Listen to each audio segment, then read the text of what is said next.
നമുക്ക് എഴുന്നേറ്റ് നിൽക്കാം. ഇടതുകരം നെഞ്ചോട് ചേർത്ത് വെച്ച് വലതുകരം അച്ഛന് നേരെ നീട്ടി 21 പ്രാവശ്യം യേശുനാമം വിളിച്ച് അച്ഛന് വേണ്ടി പ്രാർത്ഥിക്കണമേ. ഈശോയേ,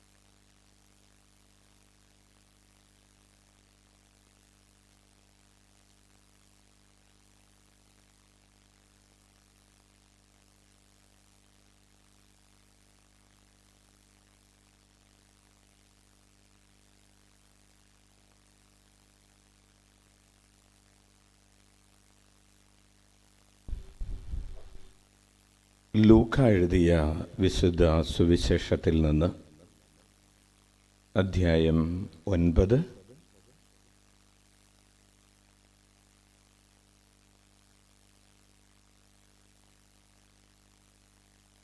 44 മുതലുള്ള തിരുവചനങ്ങൾ. അവൻ്റെ പ്രവൃത്തികളെക്കുറിച്ച് എല്ലാവരും വിസ്മയിക്കവേ അവൻ ശിഷ്യരോട് പറഞ്ഞു, ഈ വചനങ്ങൾ നിങ്ങളിൽ ആഴത്തിൽ പതിയട്ടെ. മനുഷ്യപുത്രൻ മനുഷ്യരുടെ കൈകളിൽ ഏൽപ്പിക്കപ്പെടാൻ പോകുന്നു. അവർക്ക് ഈ വചനം മനസ്സിലാക്കാൻ കഴിഞ്ഞില്ല. അവർക്ക് മനസ്സിലാക്കാൻ സാധിക്കാത്ത വിധം അതത്ര നിഗൂഢമായിരുന്നു. അതേപ്പറ്റി അവനോട് ചോദിക്കാൻ അവർ ഭയപ്പെട്ടു. കർത്താവിൻ്റെ സുവിശേഷം. ഏറ്റുചൊല്ലാം. പരിശുദ്ധാത്മാവേ വരേണമേ. അങ്ങയുടെ ഇഷ്ടദാസിയായ പരിശുദ്ധ കന്യകാമറിയത്തിൻ്റെ വിമല ഹൃദയത്തിൻ്റെ ശക്തമായ മാധ്യസ്ഥം വഴി ഞങ്ങളിൽ വന്ന് നിറയണമേ, ഞങ്ങളിൽ വസിക്കണമേ, ഞങ്ങളെ നയിക്കണമേ. ഈശോയുടെ തിരുഹൃദയത്തിൽ നിന്നും കാരുണ്യത്തിൻ്റെ നീർച്ചാലായി ഒഴുകിയിറങ്ങിയ തിരുരക്തമേ, തിരുജലമേ, ഞങ്ങളെ കഴുകി വിശുദ്ധീകരിക്കണമേ. ഈശോയെ, നീ എന്നിൽ ജീവിക്കണമേ. ഈശോയെ, നീ എന്നിൽ സ്നേഹിക്കണമേ. ഈശോയെ, നീ എന്നിൽ കുരിശു വഹിക്കണമേ. ഈശോയെ, നീ എന്നിൽ കുർബാനയാകണമേ. നമുക്ക് ഇരിക്കാം. പ്രിയപ്പെട്ടവരെ, ഇന്ന് സെപ്റ്റംബർ മാസം 26-ാം തീയതി രാത്രിയിൽ നമ്മൾ ദിവ്യകാരുണ്യ ഈശോയുടെ ചുറ്റുമിരുന്ന് അവിടുത്തെ നാമം വിളിച്ചപേക്ഷിക്കുകയും അവിടുത്തെ സ്നേഹം ആസ്വദിക്കുകയും ചെയ്യുന്ന ഈ സമയത്തെ ഓർത്ത് നമുക്ക് കൈയടിച്ച് കർത്താവിന് നന്ദി പറയാം. കർത്താവ് നമ്മെ വഴി നടത്തുന്നതിനെ ഓർത്ത് അവിടുത്തെ മഹത്വപ്പെടുത്താം. ഈശോ ഇന്ന് വചനത്തിലൂടെ നമ്മളോട് പറയുന്നത് ഈശോ അനുഭവിക്കാനിരിക്കുന്ന പീഡകളെക്കുറിച്ചാണ്. നമ്മൾ വിസ്മയിക്കാൻ ഒരു ചോദ്യം ബാക്കിയുണ്ട്. എന്തിനു വേണ്ടിയാണ് ഈശോ ആവർത്തിച്ച് താൻ അനുഭവിക്കാൻ പോകുന്ന പീഡാനുഭവത്തെക്കുറിച്ച് പറയുന്നതെന്ന്? അത് ഒന്ന്, ഈശോയുടെ തന്നെ ഒരുക്കത്തിൻ്റെ സൂചനയാണ്. ഏത് കാര്യത്തിലേക്കാണ് ഞാൻ നടന്ന് അടുക്കുന്നത്? ഈശോയുടെ പീഡാനുഭവവും കുരിശുമരണവും ആകസ്മികമായി സംഭവിച്ച ഒരു കാര്യമല്ല. യൂദാസ് ഒറ്റിക്കൊടുത്തത് കൊണ്ട് സംഭവിച്ച ഒരു കാര്യമല്ല. പെട്ടെന്ന് ആർക്കോ എന്തോ ഒരു തെറ്റിദ്ധാരണയുണ്ടായതുകൊണ്ട് സംഭവിച്ച ഒരു കാര്യമല്ല. പീലാത്തോസ് കൈ കഴുകിയത് കൊണ്ട് ഉണ്ടായ ഒരു കാര്യമല്ല. ഈശോയുടെ പീഡാനുഭവവും ഈശോയുടെ കുരിശുമരണവും പുനരുദ്ധാനവുമെല്ലാം ദൈവത്തിൻ്റെ പദ്ധതിയുടെ ഭാഗമാണ്. ഈശോ പറയുന്നത് പോലെ, ഞാൻ ജനിച്ചത് തന്നെ ഈ ഒരു കാര്യത്തിന് വേണ്ടിയാണ് എന്നതാണ്. അപ്പോൾ ഈശോയ്ക്ക് വ്യക്തമായ ഒരു ധാരണയുണ്ട് തൻ്റെ ജീവിതത്തിൻ്റെ ദൗത്യത്തെക്കുറിച്ച് താൻ പൂർത്തിയാക്കേണ്ട രക്ഷാകര കർമ്മത്തെക്കുറിച്ച് ഈശോയ്ക്ക് വ്യക്തമായ ധാരണയുണ്ട്.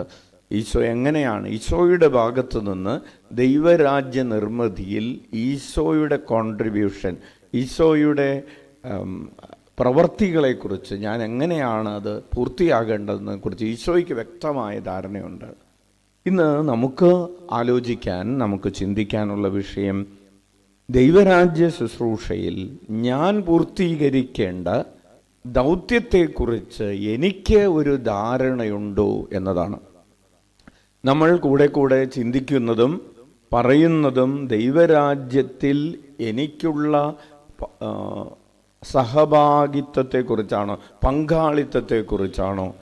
സാധാരണ രീതിയിൽ നമ്മുടെ ചിന്തകളും സംസാരങ്ങളുമെല്ലാം ഈ ഭൂമിയിൽ താൽക്കാലികമായ ചില നാളെ ഇന്നത് നടക്കാനുണ്ട്, അല്ലെങ്കിൽ നാളെ ഈ കാര്യം ചെയ്യാനുണ്ട്, അക്കാര്യം ചെയ്യാനുണ്ട് എന്നൊക്കെ നമ്മൾ ചിന്തിക്കാറും സംസാരിക്കാറുമുണ്ട്.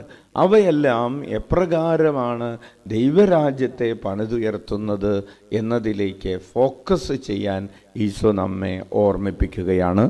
നമ്മൾ ഇന്ന് അനുഭവിക്കുന്ന സഹനങ്ങൾ, ഇന്ന് അനുഭവിക്കുന്ന വേദനകൾ, ഇന്ന് കടന്നു പോകുന്ന ദുഃഖദുരിതങ്ങൾ, ഇതിനെല്ലാം നിത്യതയുമായി തുലനം ചെയ്യുമ്പോൾ അതിന് പ്രാധാന്യമുണ്ട്, അതിന് വിലയുണ്ട്, അതിന് വലിയ ഒരു സ്ഥാനമുണ്ട്. നാളെ സെപ്റ്റംബർ മാസം 27-ാം തീയതി തിരുസഭ വിശുദ്ധ വിൻസെൻ്റ് പോളിൻ്റെ തിരുനാൾ ആഘോഷിക്കുന്ന ദിവസമാണ്. നമുക്കറിയാം വിൻസെൻ്റ് പോൾ എത്രമാത്രം സഭയെ സ്വാധീനിച്ച ഒരു വ്യക്തിയാണ്. സഭയുടെ ജീവകാരുണ്യ പ്രവർത്തികളുടെ ഒരു പര്യായ പദമായി ഈ വിശുദ്ധൻ്റെ നാമം മാറി. വിൻസെൻ്റ് പോൾ എന്ന് പറയുമ്പോൾ തന്നെ നമ്മുടെ ഹൃദയത്തിലേക്ക് കടന്നു വരുന്നത് ജീവകാരുണ്യ പ്രവർത്തികളാണ്.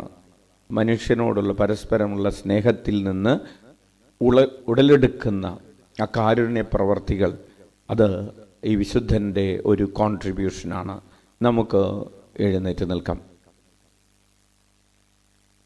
ഇന്ന് ഈ രാത്രിയിൽ നമുക്ക് അനുദപിക്കേണ്ടതായ ഒരു മേഖല, നമ്മുടെ പ്രവർത്തികൾ എല്ലാം ദൈവരാജ്യത്തിൻ്റെ വളർച്ചയ്ക്ക് വേണ്ടി നമ്മൾ ക്രമപ്പെടുത്തുന്നതിൽ നമുക്ക് പരാജയം സംഭവിച്ചിട്ടുണ്ട്. നമ്മൾ ജീവിച്ചു കൊണ്ടിരിക്കുന്നത് ചില സമയങ്ങളിൽ നമുക്ക് വേണ്ടി തന്നെയാണ്. നമ്മൾ സംസാരിക്കുന്നതും ചിന്തിക്കുന്നതുമെല്ലാം നമുക്ക് വേണ്ടി തന്നെയാണ്, നമ്മുടെ ഈ ലോക ജീവിതത്തിന് വേണ്ടിയാണ്. നമ്മുടെ ജീവിതത്തെ പുഷ്ടിപ്പെടുത്തുന്ന കർമ്മങ്ങളിലാണ് നമ്മൾ വ്യാപരിച്ചു കൊണ്ടിരിക്കുന്നത്. ഇവയെല്ലാം നമ്മുടെ ചിന്തകളും വാക്കുകളും പ്രവൃത്തികളുമെല്ലാം ദൈവരാജ്യത്തിൻ്റെ വളർച്ചയ്ക്കുതകുന്ന വിധത്തിൽ ക്രമപ്പെടുത്തുന്നതിന് നമുക്ക് പരാജയം സംഭവിച്ചു പോയിട്ടുണ്ട്. നമ്മുടെ സമയം, നമ്മുടെ സമ്പത്ത്, നമ്മുടെ ആരോഗ്യം, നമ്മുടെ കഴിവുകളെല്ലാം കർത്താവിന് വേണ്ടി ഉപയോഗിക്കുന്നതിൽ നമുക്ക് വന്ന വീഴ്ചകളെ ഓർത്ത് നമുക്ക് അനുദപിക്കുകയും കരമുയർത്തി 21 പ്രാവശ്യം ഉച്ചത്തിൽ യേശുനാമം വിളിച്ച് പ്രാർത്ഥിക്കുകയും ചെയ്യാം. ഈശോയേ, ഈശോയേ, ഈശോയേ, ഈശോയേ, ഈശോയേ, ഈശോയേ, ഈശോയേ, ഈശോയേ, ഈശോയേ, ഈശോയേ, ഈശോയേ, ഈശോയേ, ഈശോയേ, ഈശോയേ, ഈശോയേ, ഈശോയേ, ഈശോയേ, ഈശോയേ, ഈശോയേ, ഈശോയേ.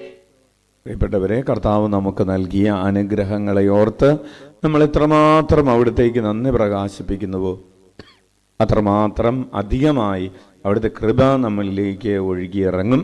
ഈ ബോധ്യത്തോടെ കരമടിച്ച് സ്തുതിക്കട്ടെ. ഹല്ലേലൂയ. നന്ദി പറഞ്ഞ് സ്തുതിക്കാം. ഹല്ലേലൂയ. സ്തുതിക്കുന്നു, ആരാധിക്കുന്നു. ഹല്ലേലൂയ.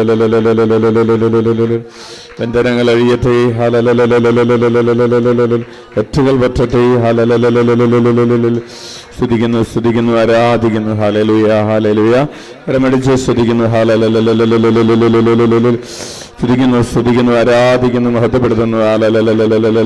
ശിരസിന്റെ മുകളിൽ കരമുയർത്തി കരമടിച്ച് സ്തുതിക്കട്ടെ. Hallelujah, hallelujah, hallelujah, hallelujah, hallelujah.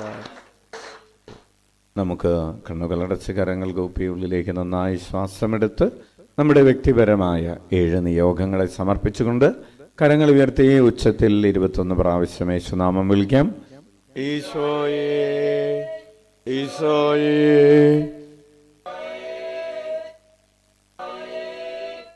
ഈശോയേ, ഈശോയേ, ഈശോയേ, ഈശോയേ, ഈശോയേ, ഈശോയേ, ഈശോയേ, ഈശോയേ, ഈശോയേ, ഈശോയേ, ഈശോയേ, ഈശോയേ, ഈശോയേ, ഈശോയേ. നമുക്ക് മുട്ടുകുത്തം. നമുക്ക് വേണ്ടിയും ഈ പ്രപഞ്ചം മുഴുവന് വേണ്ടിയും നമുക്ക് ഈ ദിവ്യകാരുണ്യ ആശീർവാദം സ്വീകരിക്കാം. ഈശോ നമ്മോട് പറയുകയാണ്, ഞാൻ നിന്നെ അനുഗ്രഹിച്ച് ഒരു അനുഗ്രഹമാക്കി മാറ്റും. രാത്രിയിൽ ഭക്ഷണമില്ലാത്തവരെയും പലതരത്തിലുള്ള പ്രയാസങ്ങളിലൂടെ ദുഃഖദുരിതങ്ങളിലൂടെ ഒക്കെ കടന്നു പോകുന്ന എല്ലാവരെയും ഹൃദയത്തോട് ചേർത്ത് വെച്ച് കരങ്ങൾ ഉയർത്തി യേശുനാമം വിളിച്ച് ദിവ്യകാരുണ്യ ആശീർവാദം സ്വീകരിക്കാം. ഈശോയെ,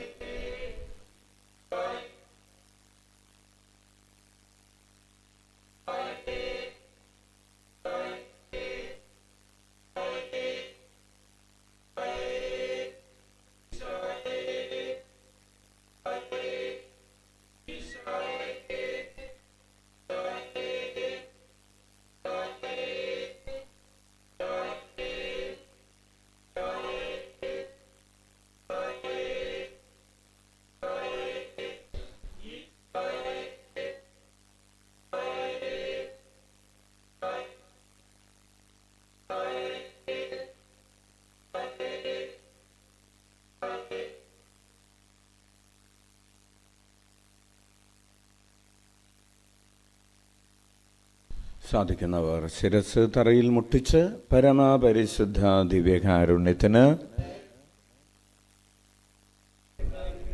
ഞങ്ങളെ കാണുകയും കേൾക്കുകയും ഞങ്ങൾക്ക് വേണ്ടി പീഡകൾ സഹിച്ച് മരിക്കുകയും ചെയ്ത പരമപരിശുദ്ധ ദിവ്യകാരുണ്യത്തിന്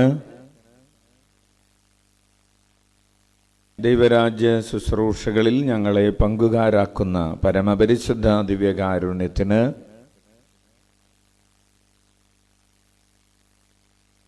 പ്രിയപ്പെട്ടവരെ, എല്ലാവർക്കും നല്ലൊരു രാത്രി, സുഖനിദ്രയുള്ള രാത്രി, സന്തോഷമുള്ള രാത്രി ആശംസിക്കുന്നു. നാളെ ശനിയാഴ്ച കൂടുതൽ ആരോഗ്യത്തോടുകൂടെ ഉണർന്നെഴുന്നേറ്റ് ദൈവരാജ്യ ശുശ്രൂഷകളിൽ വ്യാപരിക്കാൻ സാധിക്കട്ടെ. ഈശോ മിശിഹായ്ക്ക് സ്തുതിയായിരിക്കട്ടെ. പരസ്പരം സ്തുതി ചൊല്ലാം.